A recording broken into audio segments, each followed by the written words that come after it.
Hey everyone, it's Trena at John's Furniture Repair, starting a new project in the shop today. So these two beautiful corner china cabinets are part of a large dining room set that we did a while ago, and I've been working on doing a few modifications and then just refinishing the two pieces to match the rest of the dining room suite. So these two pieces are staying in the same color, but they're just getting a little bit deeper because they're a little bit washed out and sun bleached. And the finish is crazed and cracked and needs to be refinished. So the other two things that we're doing, we're taking out the wood shelves that they've got and replacing them with glass shelves. So I've got 4 of these guys, heavy gauge glass shelf made that we're putting in. And so basically I'm just taking the old wooden shelf out.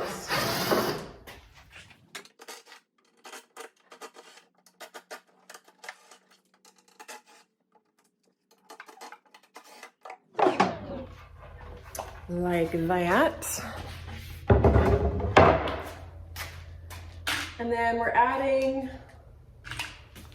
to the little shelf holders inside, just adding a silicone button that the glass will sit on. So that gets epoxied onto or super glued onto this piece. And then because we can't screw into the shelf from the bottom because it's glass, we're adding a strip of walnut onto the top of the drawers. They won't really see it. It'll be, and I'll show you. So I'll put these on here just so I can show you what I mean.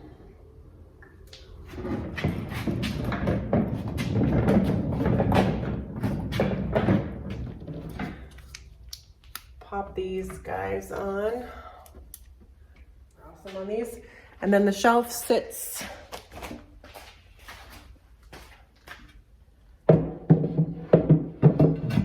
on those. And then what I've been doing is just adding these walnut strips that will get stained to match, and they're going to be screwed in from the back, and they'll just be back there stained in the same color, and that way you won't get the tipping that can happen with the shelf. So that's the one modification that we're doing to these. The other one is that we're adding a couple of lights, puck lights in the top. So I've ordered these guys here. So I'm thinking I'm gonna do 2 of these lights up here. So I've got to drill through this top from the top and figure out my placement on these guys. So that'll be nice because there'll be like a little switch that I'll attach to the side. And they'll be able to put a lot of stuff in here and light it up, and it'll look a lot nicer with the lights. It'll be less dark than all the wood. They'll be able to enjoy the inside of their cabinet as well. So that's what I've been working on. I've got the pieces made for the one. I just got to do this one here and get the shelves all situated in there. And I can take everything off and remove the hardware. And so I'm just stripping the drawers, the doors, and the outside face and the flat surfaces. Everything else is just gonna get cleaned and a little bit of a toner, like the back panels, and then we'll lacquer over everything so it's nicely sealed up and all the same sheen. And the other thing that I find all the time with cabinets, china cabinets, is these wooden slats here. What is wrong with this picture? This is the outside. This is the inside. It's really easy to clean the inside when you put your glass slat on the outside, but you never need to clean the inside because the outside's dirty. Now, I don't know how many times I've switched it around in cabinets, but I mean, obviously these have been taken out and removed. These wooden slats, always go on the inside of cabinets. And I don't know why they get switched up and put in different places. And I've asked myself, is that, you know, true for every cabinet? Because I seem to find it a lot. And I'm like, well, maybe they wanted to, you know, have the wood prominent, but it just doesn't make any sense for cleaning and for keeping this thing in good shape, because it just dries out here and it's such thin wood that it wants to crack all the time. It should be behind the glass so that you can clean the outside of your glass without having these wood pieces in the way, and keeps this protected. Even though, you know, it's behind glass and the wood's on a different plane, it still looks good. And it just makes way more sense. So I always just take those out, put them on the other side, and make everybody's life easier. So this is also rounded glass, so I gotta be really careful not to break this, because it's a big pain in the butt to replace rounded glass in china cabinets.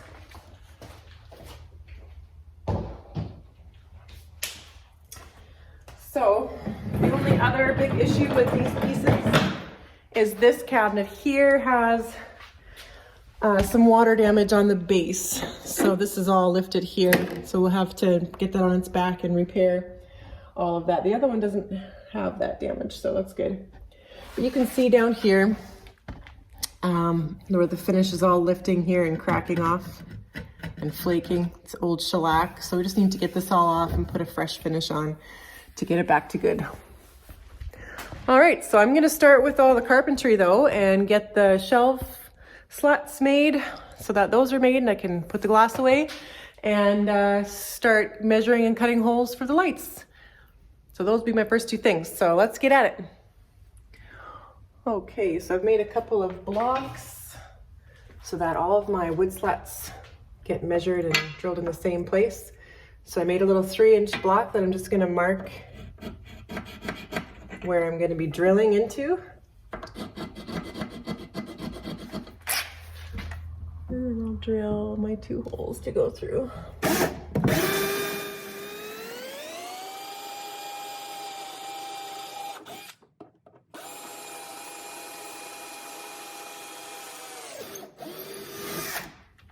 Perfect.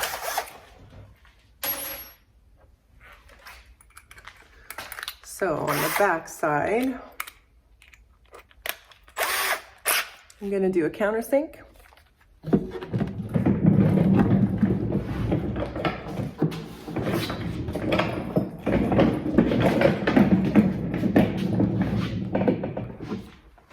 So here's my 2 holes. I'm just going to countersink.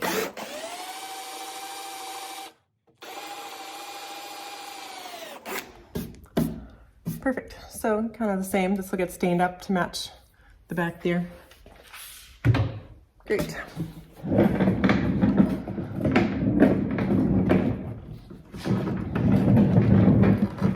All right, so now I'll get the glass shelf back in here so I know exactly where my wooden slat can go. And I've made another little block to space it from this side so that I know they're on the same side. So I'm just going to use a little bit of double-sided tape. Put a piece of double-sided tape on my block so it stays where I need it to stay. And that'll just space it perfectly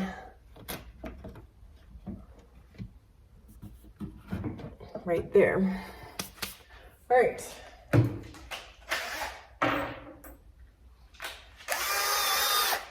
Now this is the tricky part because I've got to hold on to that and give a little bit of pressure while I drill from the back. So, need a bit of a spaghetti noodle. Get my hand in this side just to press on it a little bit. Get my drill on the back.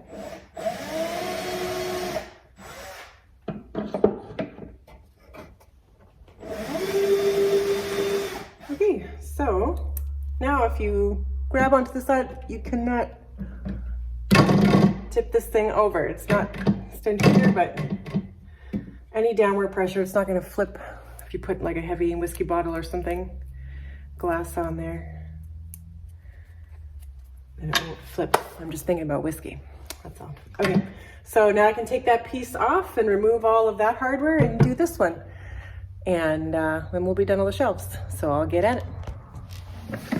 Okay, so I've got this china cabinet with the veneer that's lifted here on its back, and I'm just noticing that a lot of the corner blocks are loose, and this one had dropped off when I tipped it over, and there is some water damage down here.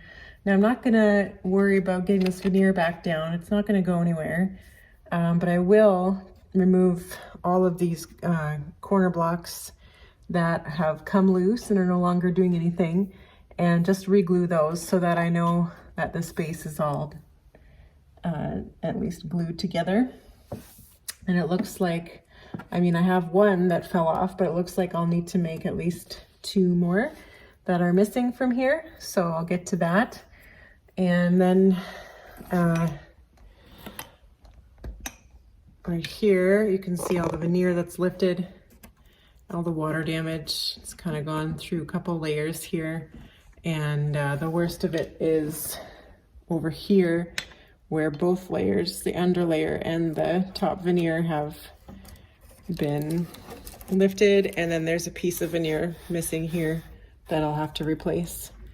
So I'll probably end up peeling up most of this unless it's really stuck and doesn't want to come, but getting this all back together is important because it'll just continue to chip.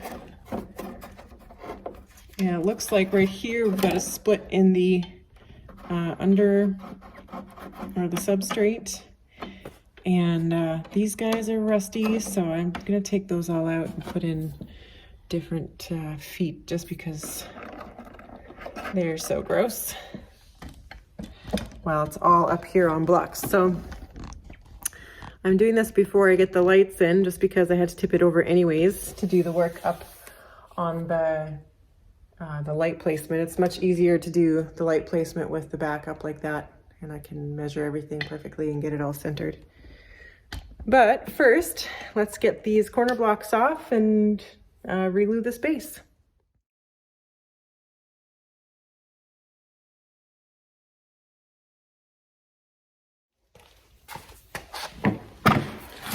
All right, so it would be nice to get some glue in there. I think I'm going to work some glue in there, and then when I put this corner block down, I'm just gonna put a nail through it just so it kind of holds it there. And yeah, I don't really know if I'm gonna clamp any of this. Just use some tight bond.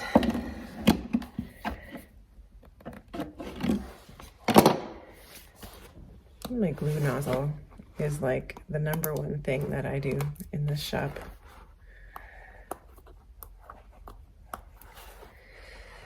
Always clogged. Never a day where it's not.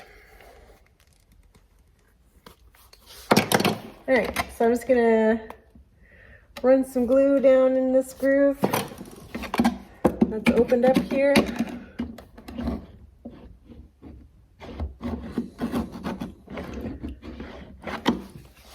And then to get it up, I'll just get some on my knife and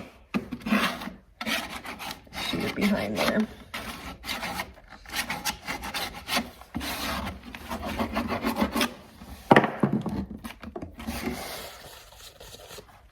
And I'm gonna get my staple gun and maybe just shoot a couple staples in here just to hold it, the seam closed while it dries. I'm not worried if it's like completely down, just so that it's enough to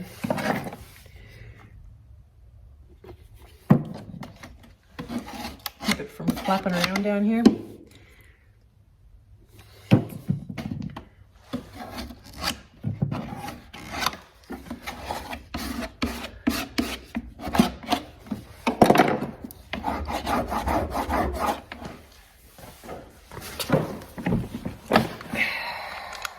All right, I'll just shoot a couple.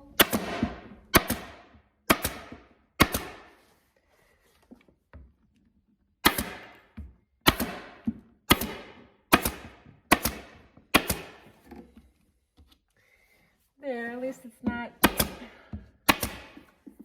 moving around anymore on me. Good, all right, so let's glue these corner blocks.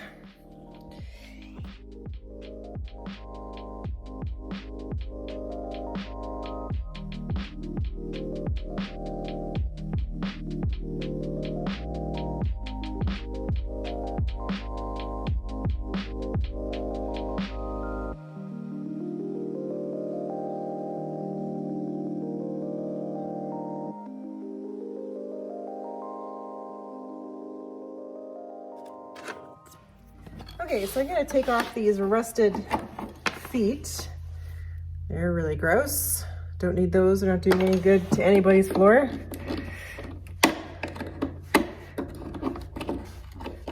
While I'm down here, this is all the good stuff to do if you have your giant cabinet upside down.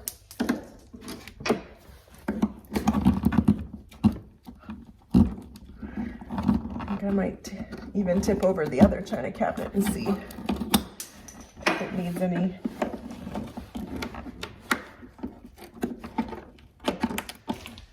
Okay, so I like to replace the old metal feet with these plastic glides.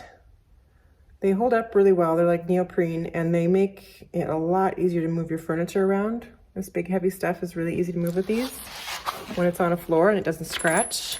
And I like it because it doesn't have an adhesive, it's got a nail, so it's not gonna start coming off of your chair and leave a big gunky glue pile along the way. So I'm just gonna put them off to the side a little bit in a different hole.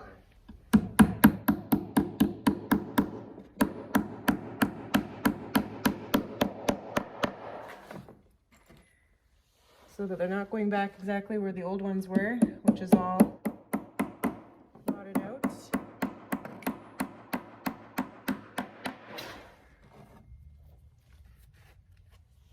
Okay, so I've got my wacky bendy plywood piece cut, which I will use for a clamping surface on here. So that's all ready. So now I just get to gluing up everything. I'm gonna peel off this tape that somebody got on here from a while ago. Try to keep it together. So I'm gonna split this one off here because it's loose. Looks like somebody tried to glue it at some point, but it's not stuck all the way down.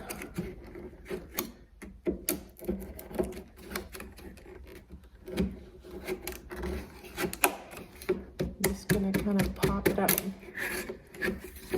the best I can. If that side wants to stay stuck, that's fine. But I know that all along this edge here, all the way down to the other side is split, so I'll need to work glue. So I'm going to first work glue into the bottom layer here. Okay. So I'll just get a blob on here.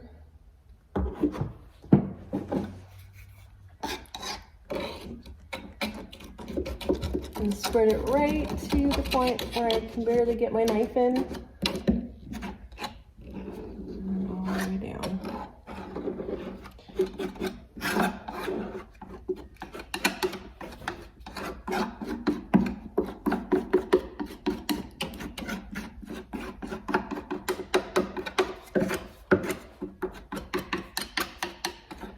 Now my favorite glue to use for veneer repair, or maybe I should say for re-veneering, is hide glue,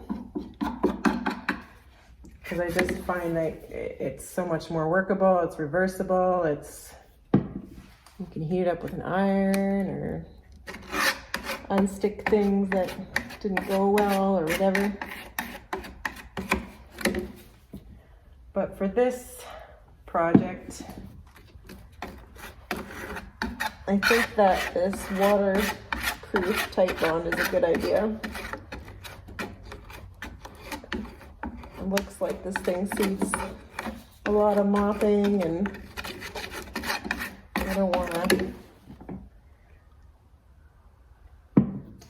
have the veneer lift again on them.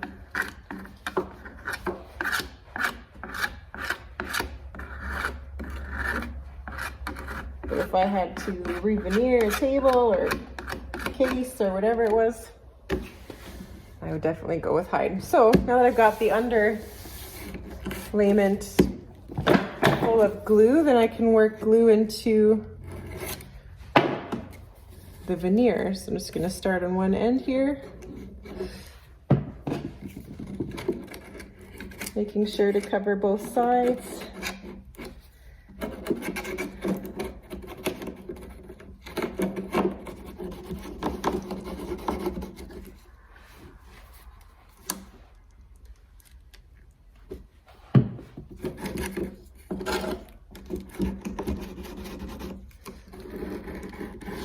I like to kind of squish it up into place.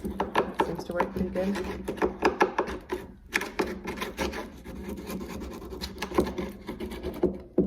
Take your time doing this part, because if you don't get glue everywhere, then you're going to have a loose piece and it's going to be really hard to glue after it's all mostly stuck down. So take your time just getting glue into all the areas and making sure and rechecking if there is in fact enough glue in there.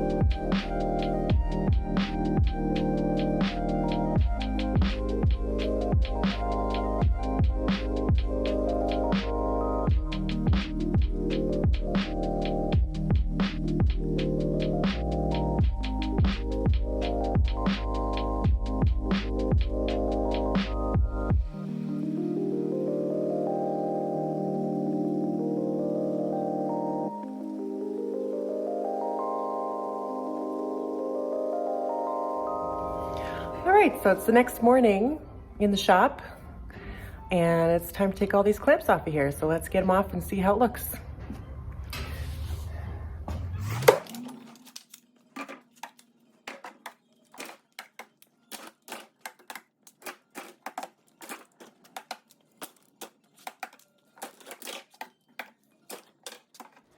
All right, looks pretty good.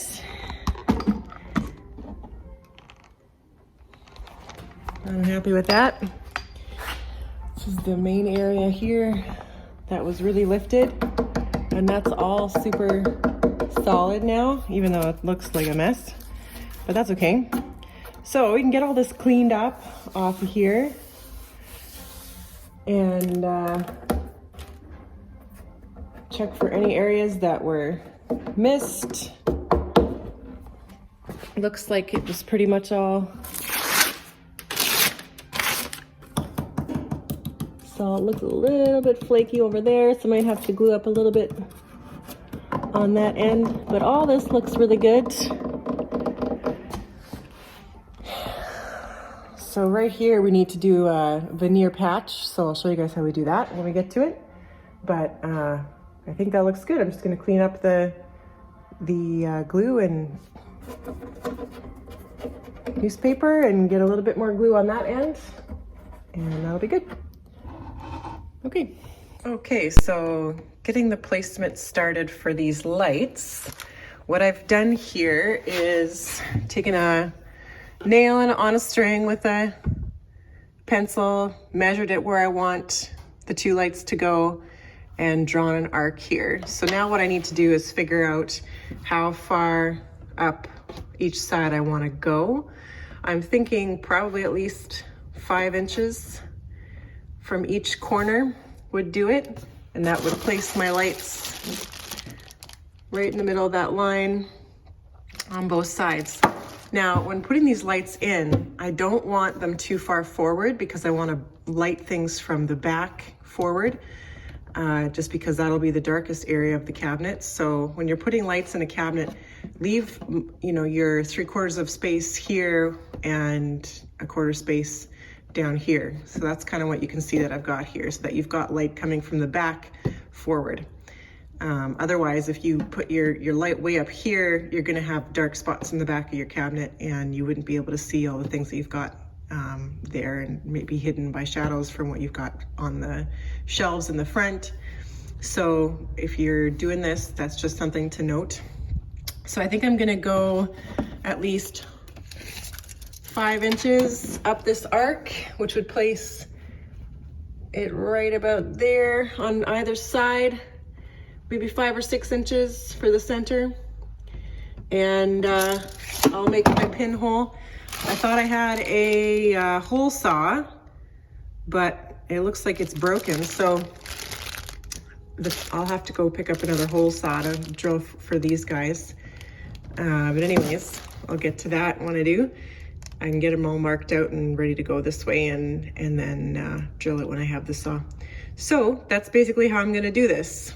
So I'll get to it.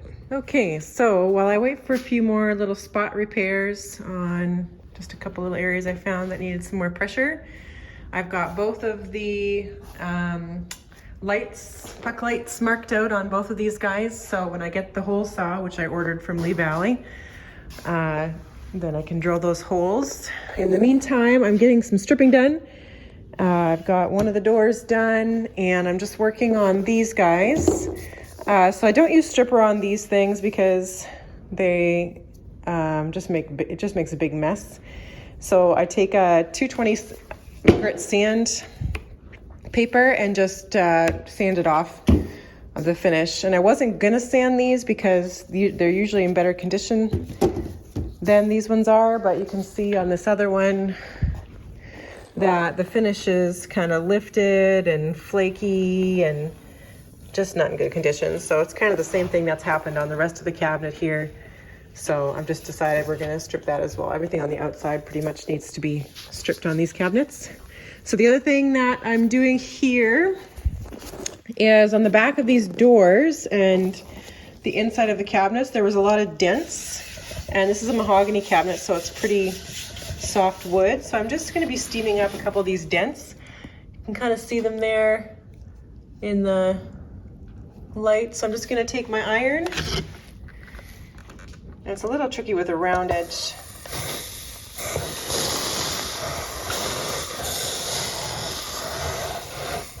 Piece, but you can still just kind of keep it moving over those areas. It's just kind of on the bottom of this door.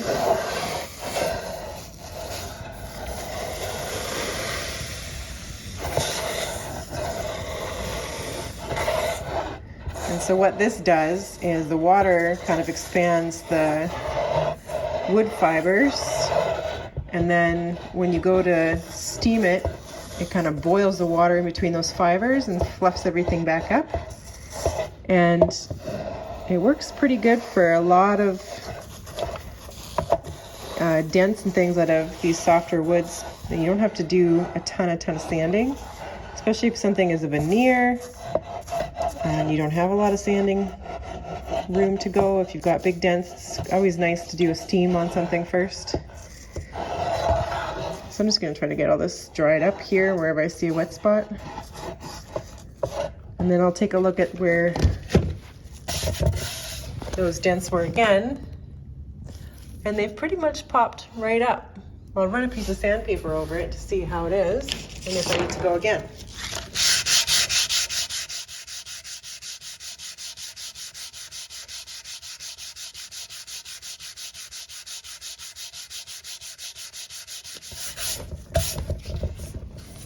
There, so it looks pretty good, but I think I'm gonna do one more steam because I can feel that they're just popping up a little bit. So I'll just get right onto the areas that have the dents still. I don't have to do the whole thing again.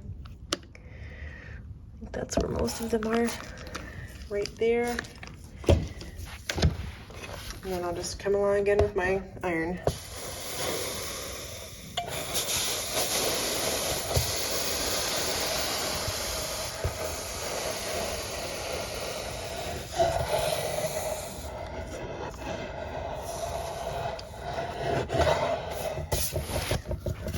So I think that's pretty good. I think these were all the really dented in areas. I can't even feel them now. And I'll do a little bit more sanding for sure.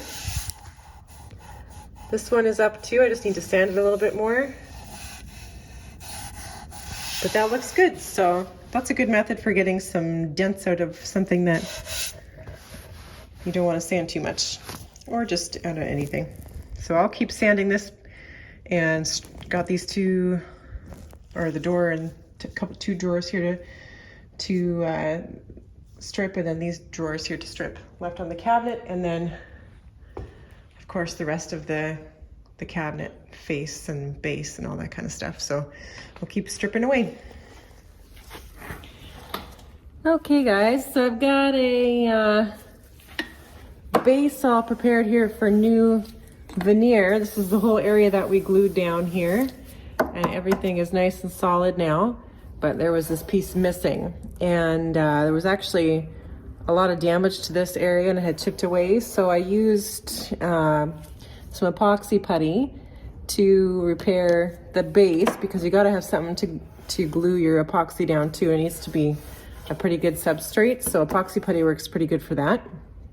So I've got this edge, I usually just put a straight edge on the veneer, and I cut right down to make a nice straight triangular shape to insert veneer, and just made sure that all the old glue was off of this. You know, like a little file is really good for making sure that surface is clean.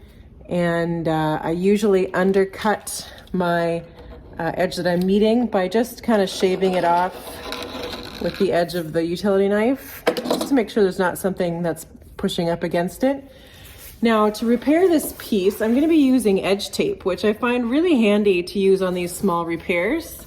And this is a piece of walnut. I don't have any mahogany, which is fine because I'm going to be staining this to match anyways. So I can definitely make this look like it's supposed to, and the grain is pretty much identical. So I'm just going to be using edge tape and ironing it down, and then shaving it off, and that'll be the repair. It's the easiest kind of repair to do. The other way to do it is just to get a piece of veneer that you want, and to cut it out to shape and have it up here and glue it with a different method, like hide glue. But I'm just going to iron this on, and it's going to stick pretty quick. This is a nice method if you've just got a little tiny repair, and you can just iron it right on and you're done, and you can get to sanding and shaping it, and it's all done. So as long as you've got a good, I'm just gonna press it up against that edge so the seam is as small as I can get it.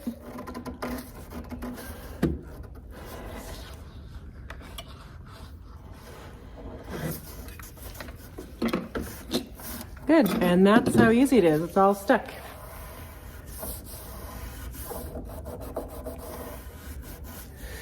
So now I can cut this away here.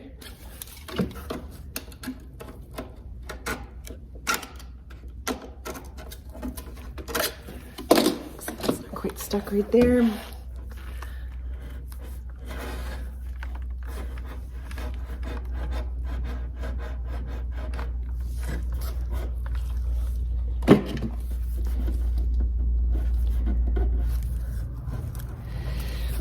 And then I like to use a file to just hit the edge.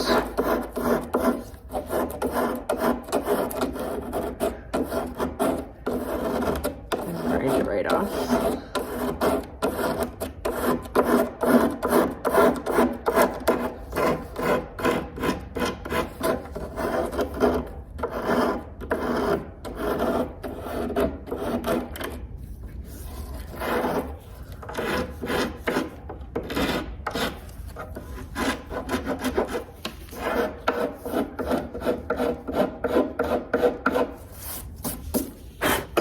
Good, and then I'll just take my iron and make sure that that seam is all the way down and that little point.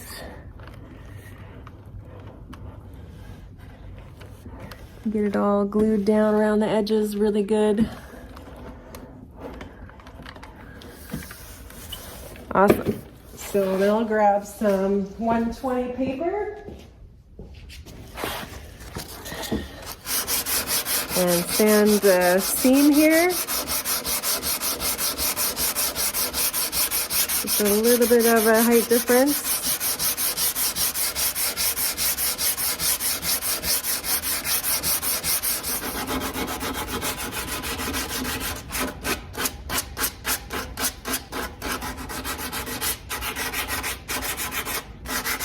There you can see it's all glued down. It's a good seam there, happy with that. And nice and smooth. So now we just need to match the color. Of course, we just need to strip this whole area here. Got it all glued down everywhere, so it's all firm.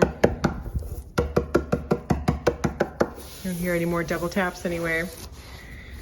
Good. So we'll continue working on stripping everything down here. And this whole edge actually needs a pretty good sand. Bunch of glue that we got everywhere, so it was all glued down. So I'll probably give this base a pretty good sand, but it's all firm and looking good. All our corner blocks are dry now, and the base is feeling a lot more sturdy, so it's good. So we'll just continue stripping and prepping the piece.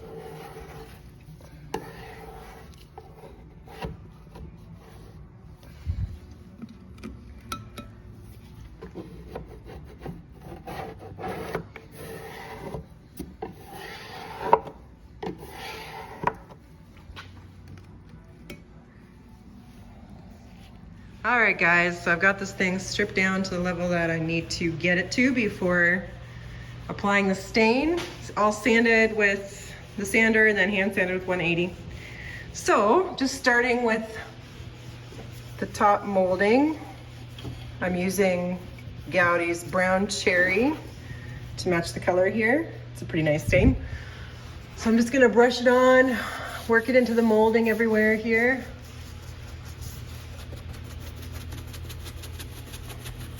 All that lovely dental molding that we scrubbed.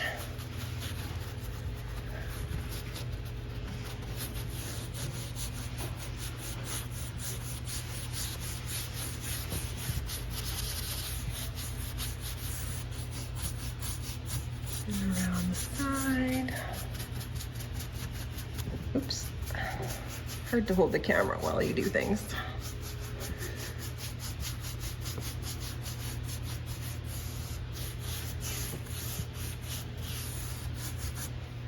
I'll just work in sections here, so I'll grab a rag and wipe it off.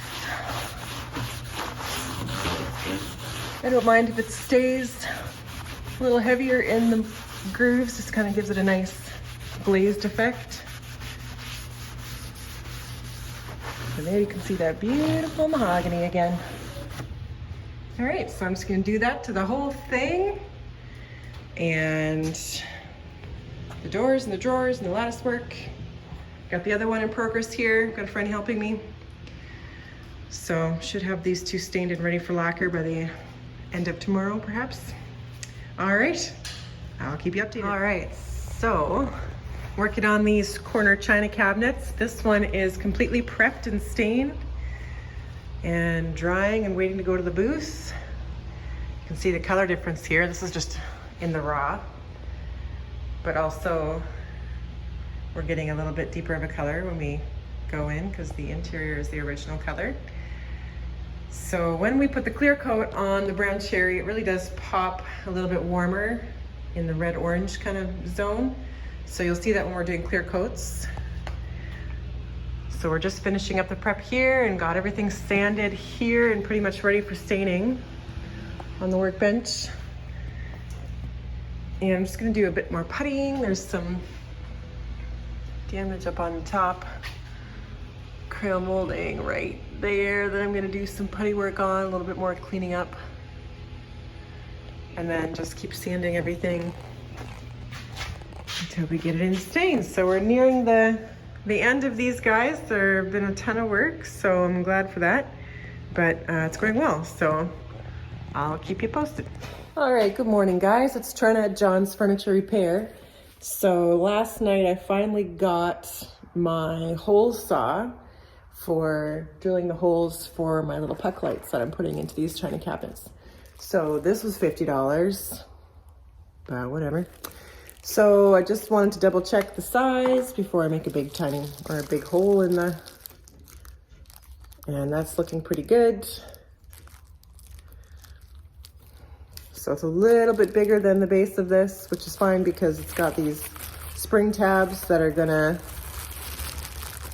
when you pop it in, it's just gonna be against these spring tabs here.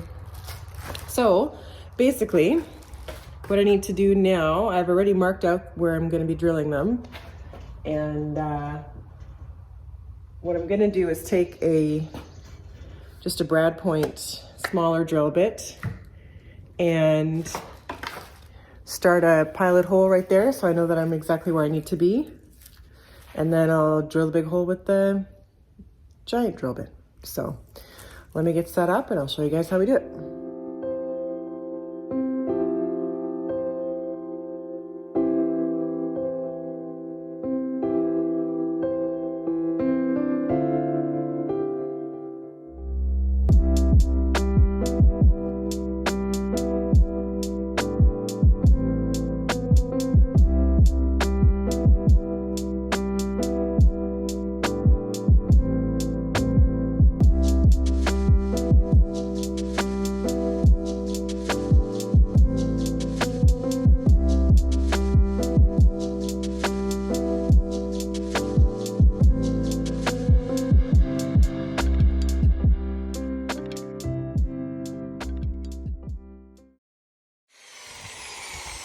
All right, so we're almost through to the top. You can see just about 1/8 of an inch left to go up here. So I'm gonna now come from the top down. All right, so we're gonna come from the top down. Nice and slow.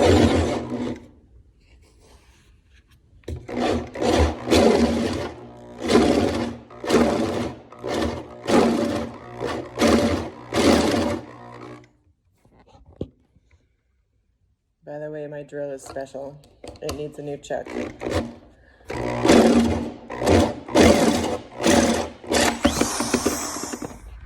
There's our hole. Now we can check to see how the pot light fits in there. Nice, perfect fit. Any smaller and that wouldn't have been good. And I measured for a little bit bigger just because I know those tabs don't bend all the way against the side of it. But okay guys, now that I've vacuumed all of the sawdust out of my bra for the most part, I've got these done and they look pretty good. They even look like they're lights without lights in them, which I thought was funny. But it worked out pretty good. You got nice clean holes, no tear out whatsoever. Always helps when you have a nice sharp bit. So I'm pleased with that. And I can finish up getting everything ready to go. I'm excited to get these finished with because working on rounded things is kind of difficult, stripping and all that kind of stuff. So I'm happy that these are almost done, plus they're way overdue. So I'll get back to work and get some color on this guy and we'll float it over to the booth.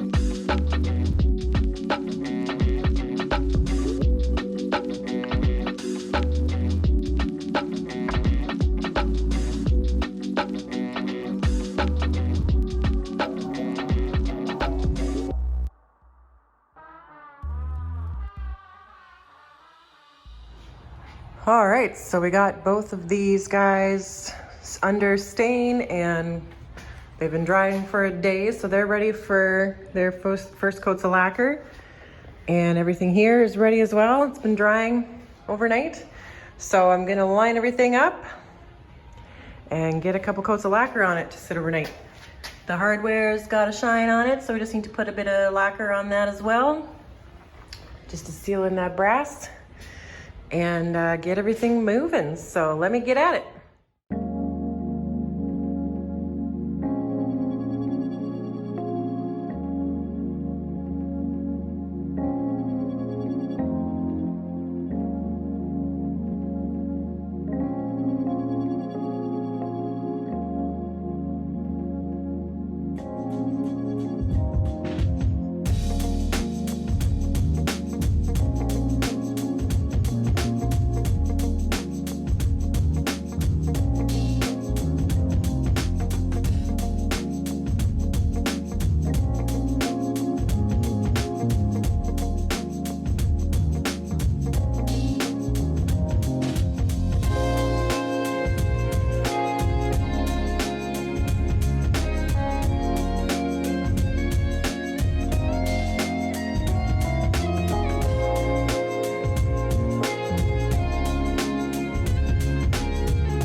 So I'm just working on getting these guys under coat. I've got 2 coats of lacquer on everything, and I'm just going to be doing a little bit of color touch up with these pieces.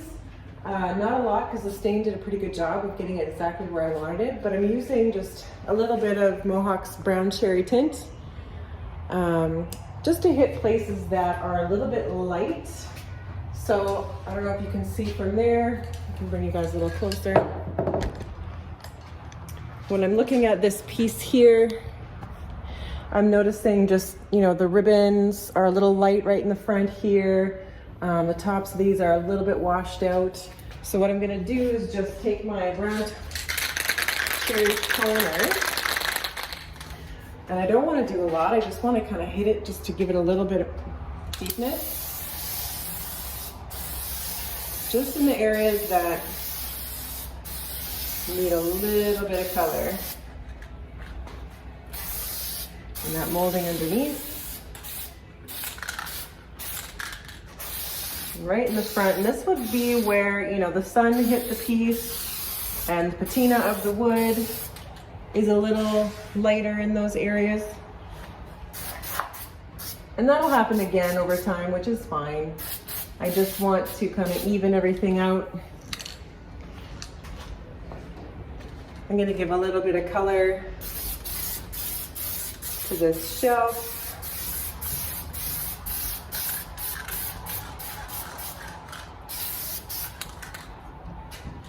And then up here as well on the crown molding, it's kind of the same thing. So I just want to hit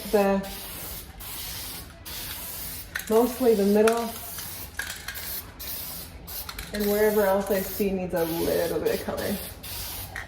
So I'm just going to go over these pieces and all the doors and pieces as well, and just make sure that things are not sticking out as too light. Hit it with a little bit of the brown cherry, and then probably another 2 more coats of lacquer, and hopefully they'll be looking good. So I'll finish up with that.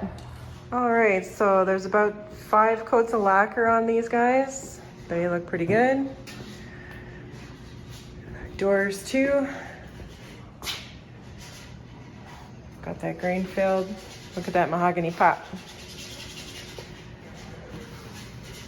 Looks good. So last thing I need to do is seal the inside of the doors, or sorry, drawers, and put it all back together. So I'm just gonna put a coat of lacquer on the inside in the booth and get to installing glass and hinges and stops and lights and all kinds of stuff. So I'll get at it. The Good Furniture Maker of Hespler and Co. Ontario made Canadian furniture. Awesome stuff. Okay, everything is back installed on these cabinets, both of them. Working with rounded glass makes me pretty nervous because it's so hard to replace. But it's all in there. We've got the wooden slats behind the glass like they should be. We've got the interior of the drawers sealed. All the hinges are in the right place, which was a little hard because I found out there was 2 different types of hinges on one cabinet than the other. We've got the glass shelves installed here. And the lights are installed as well. I'll turn them on here so you guys can see. So I chose 2 lights, so it's pretty bright in there. When you get everything all full, it'll be good. I'm really happy with how these turned out. Looks a little washed out in there when the sun is shining, but it looks good when I close the doors and show you how it looks with those closed. Really nice and bright in there, so be able to display stuff. But yeah, I'm really happy with how these turned out, and I'm really happy that they're done. So next week they can go back home and they can enjoy them with the rest of their dining suite. So thanks for joining me on this one, guys. And don't forget to like and subscribe and check out our other videos that we do in the shop here.